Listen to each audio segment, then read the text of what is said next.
হঠাৎ করে বছরের 365 রাতের মধ্যে একটি রাতে এসে 12টা 1 মিনিট আপনি আনন্দ করছেন, হই হুল্লোড় করছেন, আতশবাজি করছেন, পটকা ফুটাচ্ছেন, নাচ গান করছেন, 12টা 1 মিনিট হওয়ার সাথে সাথে লাফালাফি শুরু করছেন। কারণটা কি এমন হয়েছে যে আপনি লাফালাফি করছেন? অথচ তেমন কিছু হয়নি।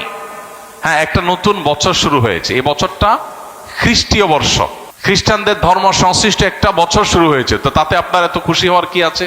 যদি বলেন যে নতুন বছর হলে আনন্দ উল্লাস করতে হয়, তো নতুন বছর তো আরো আছে, এটাতেই কেন শুধু আনন্দ উল্লাস করেন? তাছাড়া যার আগমন আপনার আনন্দের কারণ হয়, তার বিদায় তো বেদনার কারণ হওয়ার কথা। যে মুহূর্তকে ওয়েলকাম করে আপনি আনন্দিত হচ্ছেন, উল্লাস করছেন, সেটি নতুন একটি বছরের একটি মুহূর্ত।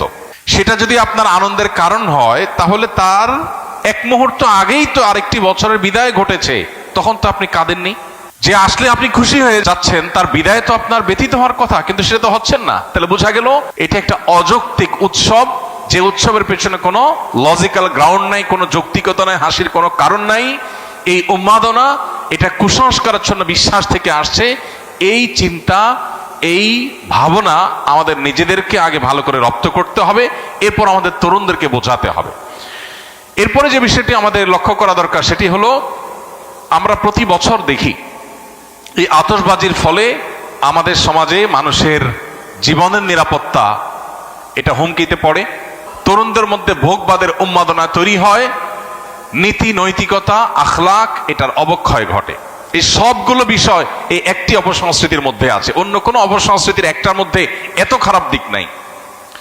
গত কয়েক বছর আগে প্লাস্টিকের কারখানায় আতশবাজির আগুন লাগার কারণে একজন নারী উদ্যোক্তা নিঃস্ব হয়েছেন, সব গণমাধ্যমে সংবাদ হয়েছে, কিন্তু আতশবাজি থামেনি।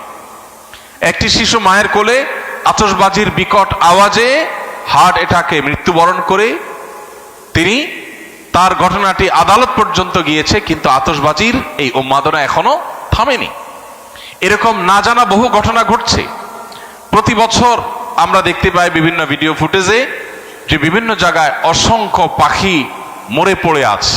কারণ আতশবাজির যে ধোঁয়া, এই ধোঁয়া এতটা বিষাক্ত যে এ বিষয়ে বিশেষজ্ঞগণ বলেন যে পার্টিকুলেট ম্যাটারের পরিমাণ আকাশে সাধারণত যা থাকে তার চেয়ে কয়েক গুণ বেড়ে যায় আতশবাজির আগুনের ফলে। এর কারণে বৃদ্ধ, শিশু, শ্বাসকষ্টে ভোগা রোগীরা যারা আছেন, এটা তাদের জন্য অনেকটা নীরব ঘাতকের মতো ভূমিকা আসে এবং তাদের জীবনকে ধ্বংসের দিকে নিয়ে যায়।